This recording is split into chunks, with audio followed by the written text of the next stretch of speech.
putih teruslah kau berkibar. Ujung tiang tertinggi di Indonesiaku ini. Merah putih teruslah kau berkibar. Di ujung tiang tertinggi Indonesiaku ini. Merah putih teruslah kau berkibar. Ku akan selalu menjagamu. Assalamualaikum. Permisi. Halo. Mas kameramen. Tengok ini bang. Dia boy. Ini katanya saya diundang ke acaranya Paul. Orangnya mana ya? Hah? Paulnya kemana? Nggak kedengeran. Ya udah bang. Nggak kedengeran. Lu udah gambarnya buram nggak dikasih speaker lagi. Kasihan amat ya. Punya acara tapi nggak diajak ke studio. Nggak bisa bilang punya acara TV ya. Karena tetap di rumah syutingnya. Kasihan banget. Saya buka aja ya, gimana ya? Saya ambil alih aja ya, kameramen. Ini mumpung orangnya belum ada nih. Oke, ini ya saya coba ya saudara-saudara, saya opening ini karena ini acara bahasa Inggris berarti saya harus bukanya pakai bahasa Inggris ya.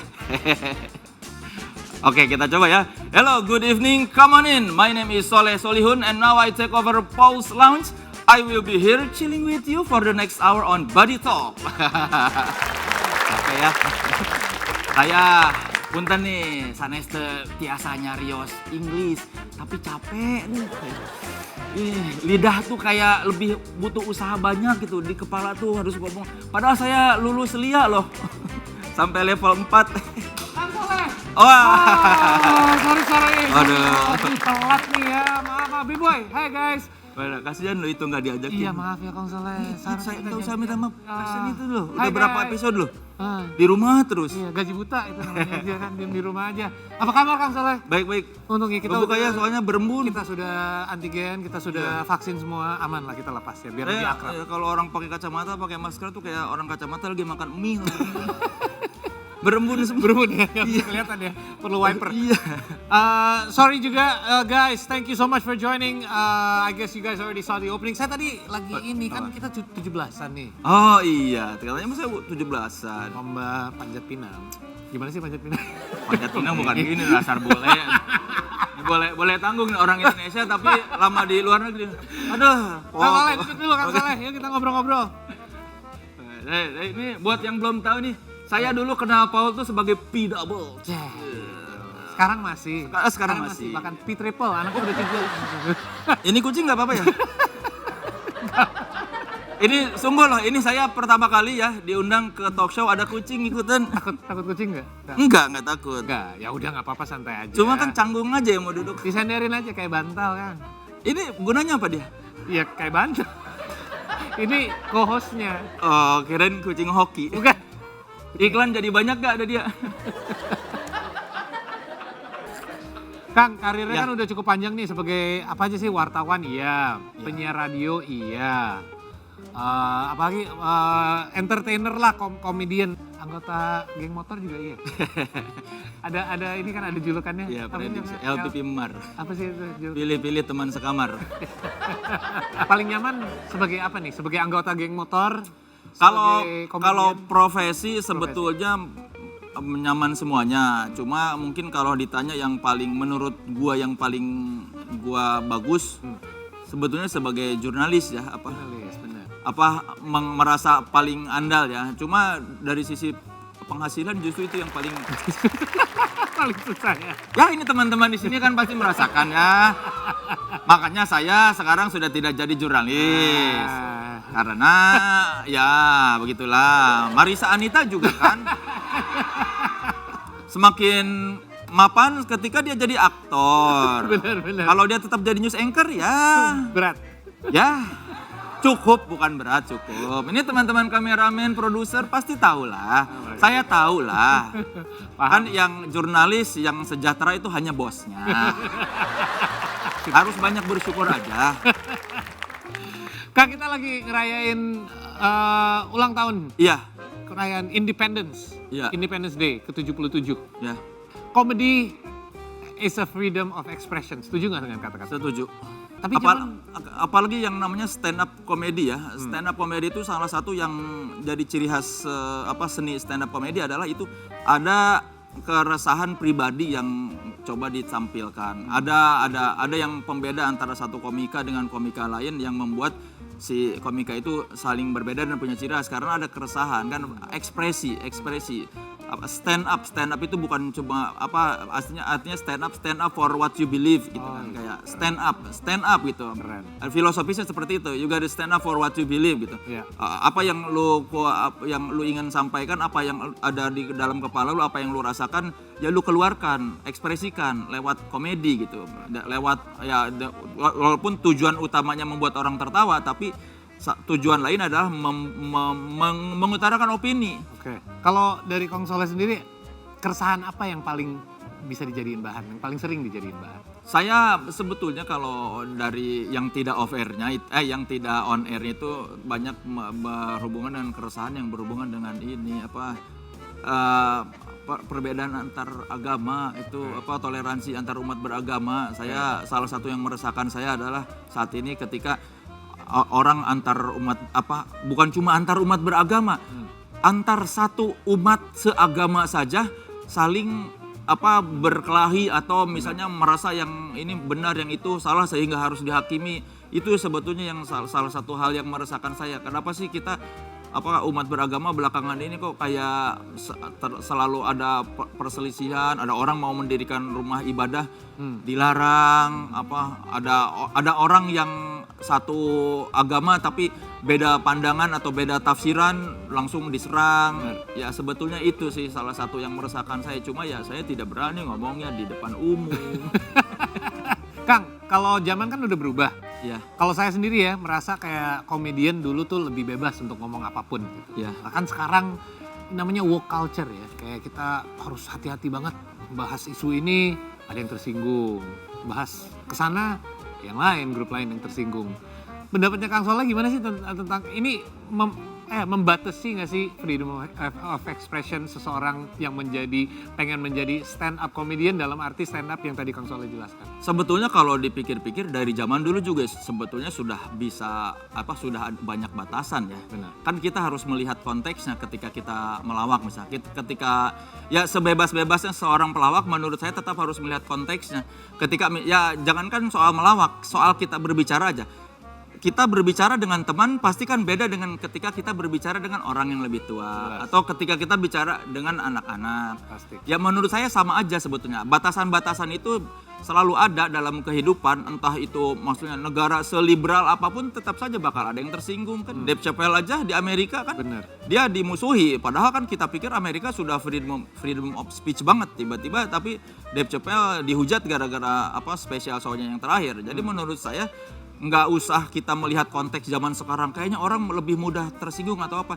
Dari dulu juga sebetulnya bakal ada orang yang tersinggung. Ya kita sebetulnya harus menyadari bahwa ketika kita mengutarakan sesuatu atau mengeluarkan opini, pasti bakal ada orang yang pro atau kontra dengan opini kita. Jadi kalau kata saya sebetulnya dari dulu juga mungkin sudah ada orang-orang yang mudah tersinggung. Cuma sekarang lebih mudah. Platformnya lebih banyak. Iya, orang yang tersinggung lebih mudah menyuarakannya. Orang yang mau mengutarakan sesuatu lebih mudah menyampai ke seluruh Indonesia atau bahkan ke seluruh dunia. Ya dari dulu juga mungkin udah banyak orang yang ngomongnya sembarangan, tapi kan tidak mudah didengar oleh seluruh orang. Dan nggak bisa diakses kembali. Ya, kalau sekarang kan misalnya saya ngomong di YouTube, terus tiba-tiba seluruh Indonesia tahu. Nah orang yang sebelah sama saya kan bisa langsung menghujat. Ya. Kalau zaman dulu mungkin ketika internet belum ada, orang juga nggak tahu saya ngomong ini. Ada contoh misalnya yang Panji masalah kucing itu ingat? Ya, nah itu kan ya makanya kucing. itu kan ketika kita mikirin orang bakal tersinggung atau enggak kan kita nggak akan tahu batasannya sampai orang itu marah sama kita. Iya benar. Ya siapa yang ngira cuma Panji jok soal kucing ditendang-tendang dihujat itu kan. Ada teman saya, teman saya cuma ngeledekin orang komunitas pecinta musang, terus tiba-tiba dimusuhin sama pecinta musang. Kan kita nggak pernah tahu. Jadi sebetulnya menurut saya mah ya, resiko itu bakal selalu ada. Yang namanya orang beropini, apalagi stand up dan melawak itu kan pasti ada opini. Yang namanya opini, pasti ada orang yang suka dan tidak suka. Kang Soleh sendiri pernah nggak kena kayak gituan, hujatan karena nggak sengaja? Dulu saya waktu awal-awal pernah ngomentarin soal yang pemotor adalah yang zaman awal menghujat di Twitter karena dianggap saya tidak ngerti itulah kenapa alasan orang-orang memakai safety riding segala macam. Tapi ya nggak saya lanjutin, nggak saya ladenin, biarin aja. Biarin ya. Dia. You. Of course it's you. Nah, aku Ya. tuh fans banget sama Bang Sol. Masa sih? Iya. Terus aku udah ngumpulin ini nih banyak testimoni. Ngumpulin apa? Ngumpulin duit. Let me finish kok. Ngumpulin testimoni. Oh gitu, berarti kamu bukan fans, kamu wartawan. Dua-duanya boleh kan, tapi boleh. Kalau ngumpulin itu namanya wartawan. dua-duanya yang penting dua-duanya. Repot, yang ini mau saya bantu apa enggak itu? Saya, bagus loh, aksesoris loh. Sorry. Coba di remote ke TV-nya. Nah, yaudah biar bisa lihat semua ya ini testimoninya nih.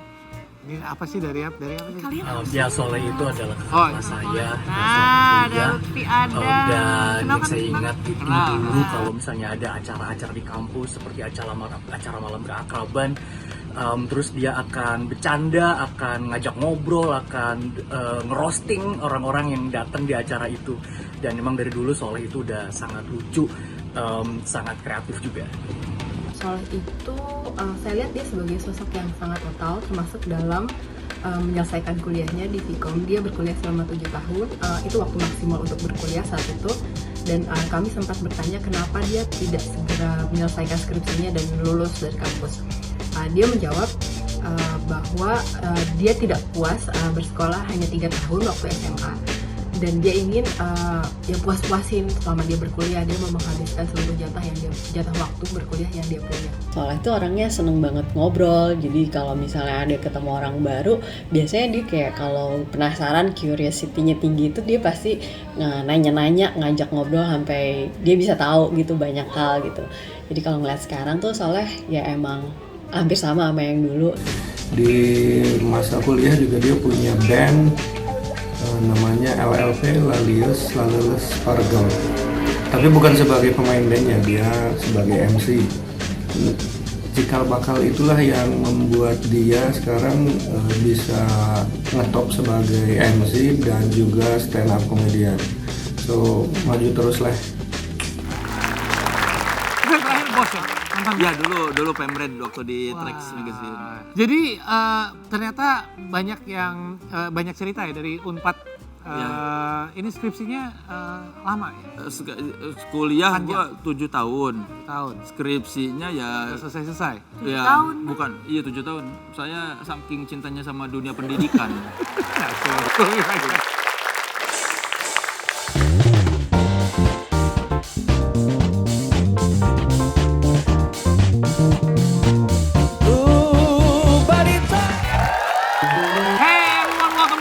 Talk with me, Paul Palelli, still hanging out with the one and only Soleh Solihun, celebrating Indonesia's 77th Independence Day, and of course, Soleh's the number one fan and Paul's neighbor. anyway, You guys never?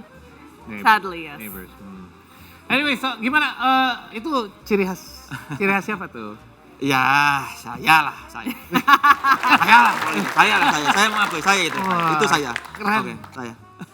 Udah padahal kan bisa kayak budget udah ada lah buat beli kamera, pakai kameramen. Begini, saya itu orangnya pemalas. Kalau itu harus bawa tripod atau apa. Ribet. Iya. Enak ini aja. Orang niat saya bikin YouTube cuma pengen wawancara, bukan pengen bikin gambar bagus atau apa, udahlah. Nah, Bang, aku kan fans nih.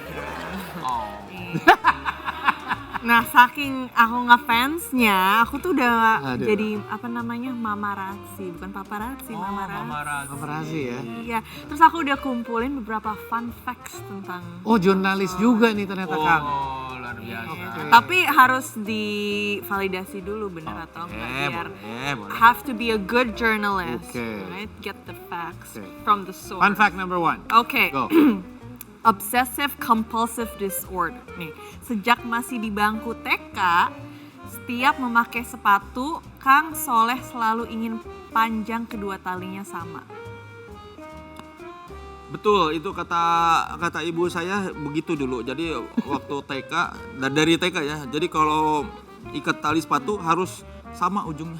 Tapi Kalau dia panjang sedikit, Nggak bisa. marah. Oh, karena Terus kan kalau di ya. sepatu kan ada harus Ya kan sama tali gitu. sepatu harus sama. Jadi ibu saya bilang, oh ini nyusahin nih setiap mau berangkat sekolah. Mengikat sepatu harus sama. masih nggak kayak gitu? Ya sedikit lah, sedikit berkurang lah. Dulu Nggak seobsesif dulu ya? ya dulu suka gemes kalau lihat foto miring-miring. Oh. Sekarang gue udah lebih ikhlas. Nggak apa-apa lah, tidak semuanya hidup itu harus teratur. Nah, dan sekarang pakai Tidak semua hal di dunia ini bisa kita kendalikan. benar. Dan sepatu Filosofis sekarang ya, nggak Bu, usah ya? pakai tali ya. Ya makanya nggak pakai tali. Karena itu. Oke, yang kedua, Bang. Waktu kecil sempat ingin bercita-cita menjadi ABRI. Tapi karena seragamnya terlihat gagah dan ulama karena mengidolakan Zainuddin MZ yang pandai bicara dan juga Ya. kocak. Dulu waktu kecil saya pengen jadi ABRI memang ya. Dulu ABRI ya, zaman Orde Baru ya. Kalau sekarang TNI ya. Buat tapi ya itulah. Rambutnya juga gitu ya? Enggak, bukan soal rambutnya, karena gagah. Ibu bilang katanya setiap dulu di berita ada jenderal siapa mah di berita suka, nih kamu waktu kecil kalau lihat jenderal ini tampil di TV selalu bilang pengen jadi kayak dia, nah keren. Terus sempet pengen jadi ulama karena zaman dulu tuh tahun 80-an kaset khotbah Zainuddin MZ itu selalu diputar di mana-mana, di kawinan, di acara sunatan, terus di pokoknya hiburan warga itu Selalu. khotbahnya Zainuddin MZ. Jadi khotbahnya itu dia lucu. Jadi dia preaching tapi tetap terdengar funny gitu. Oke. Jadi kita tuh kayak ini kok Jadi menarik. Iya, kita tidak terdengar seperti sedang diajari sama guru agama, tapi terdengar seperti sedang mendengar lawakan, tapi isinya soal khotbah. Dia berkhotbah tapi melawak. Antara semua narasumber yang pernah menjadi konten nih buat YouTube, siapa narasumber yang paling sulit dikulik? Kalau di YouTube tidak ada yang sulit karena semua yang diwawancara di YouTube saya itu sudah akrab ya. Dan jadi lebih mudah, mereka ditanya lebih ngalir. Kalau majalah? Kalau majalah biasanya kalau waktu kerja di majalah musik kadang-kadang yang sulit itu wawancara band-band baru yang baru satu album. Oke. Jadi kalau ditanya tuh kadang masih belum biasa mengungkapkan daya tarik mereka sebagai band gitu. Masih malu-malu. Jam terbangnya masih... Ya, kayak gitu. Kalaupun ada narasumber sulit diulik, berarti kita sebagai pewawancara tidak bisa menanyakan pertanyaan yang baik. Jadi kalaupun misalnya, oh dia susah banget, berarti salah kita. Oke. Salah lu, kenapa nggak bisa ngasih pertanyaan yang menarik buat dia? Kak, kita kembangin lebih lagi tadi pertanyaan tadi dengan body challenge.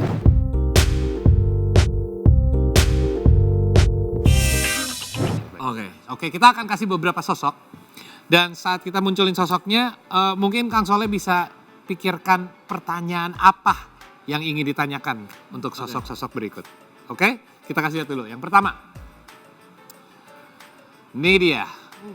Ngefans gak sama Ya, Mick saya cinta Rolling Stones. Kepada Mick Jagger kalau bertanya, mungkin saya pengen tanya, how does it feel to be like Mick Jagger? How does it feel to be Mick Jagger? That's a good one. Itu dalam sih pertanyaannya. Jadi lu tuh rasanya gimana gitu ya. Kira-kira jawabannya kayak gimana ya? Feels great. Feels great, man. Bener. Next one. Ma'ruf Amin. Ya paling kalau ke Pak Ma'ruf saya tanya, Pak sehat? Nah, Ya, itu pertanyaan yang paling aman. ya paling aman. Dan kan mengingat ke orang tua kan yang paling berharga sehat. Benar. Yang berikut ini sedikit lebih tricky. Soalnya ini current event banget nih. Tapi pada saat ini kan Benar. pertanyaan besar kita semua, apa motivasinya? Kan berita cuma bilang menyuruh. Iya benar. Ya. Motivasinya apa? Oke. Tahun Semoga tidak banyak yang diedit ya. kayaknya bakal jadi pendek nih acaranya. Kang, kita ngomongin proyek baru nih. Iya. Tahun 2022 ini, Kang Soleh baru menyelesaikan film yang namanya Star Syndrome. Star Syndrome. Star Syndrome ini bercerita tentang seorang penyanyi yang has been Oke. mencoba bangkit kembali di industri musik yang ternyata sudah berbeda dengan Dari zaman. kondisinya di zaman dia ketika berjaya. Pada dasarnya seperti itu. Oke, oke. Terus bagaimana pendapatnya Kang Soleh? Kapok nggak sih membuat film sebelumnya penontonnya belum banyak? Sedikit, bukan belum banyak. Gak usah baik-baik sama saya. Emang tidak laku aja udah. Kalau fakta kan tidak usah, ini jangan sungkan-sungkan Tapi siapa lah. tahu nanti pas ini udah tayang, siapa tahu udah. Enggak, yang kemarin tetap nggak laku yang 2 film sebelumnya. Jangan sungkan gitu kan. Ya udah kapok nggak? Ya enggak, kan bukan uang saya. Jadi ya 2 film pertama saya di kisaran 150 ribuan lah, di bawah ya itu 140 ribuan gitu. Tapi ya justru kalau kapok mah enggak, saya pengen justru kalau produser mungkin yang kapok ngajak saya. kalau kapok sih enggak, saya seneng bikin membuat film itu salah satu kenikmatan yang tersendiri ya. Apalagi sebagai pecinta film kan, jadi ketika ketika ada kesempatan membuat film dan dikasih wewenang buat mengatur semuanya, itu salah satu kebahagiaan tersendiri ya. Dari Optimistik ya Bang ya. Optimistik sih enggak, bersyukur aja. tapi siapa tahu niche market kan? Iya. Ya mudah-mudahan. Tapi kan saya ketika bikin film tidak terlalu memikirkan ini penjualannya bakal gimana. Itu kan urusan marketing atau produser. Benar. Jadi semua pekerjaan yang saya lakukan itu motivasinya bukan karena ingin ini harus laku atau apa. Saya bikin YouTube juga kan karena saya nikmat mengerjakannya. Apakah itu ada yang nonton atau enggak itu kan urusan lain. Ketika ada tawaran dari produser untuk mau nggak ngedirect film ini, yang saya perhatikan dulu ceritanya, apakah saya suka dengan ceritanya. Ya udah, saya suka. Masalah itu nanti bakal laku atau tidak itu kan usaha berikutnya. Benar. Usaha selanjutnya.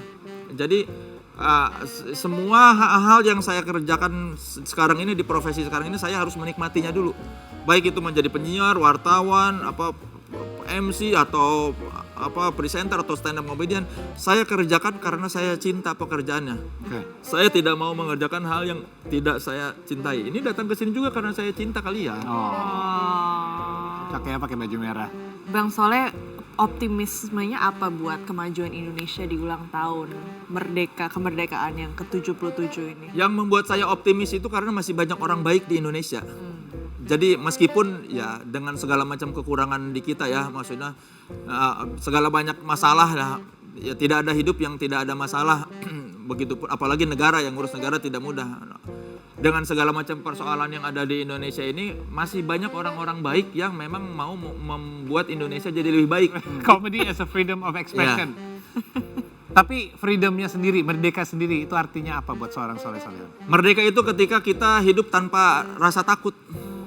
Kalau kita hidup dengan penuh ketakutan, takut keluar rumah, atau takut berbicara, atau takut misalnya besok tidak bisa bayar cicilan, atau takut misalnya besok dimarahin tetangga, atau takut besok... Ya itu ketakutan aku setiap hari.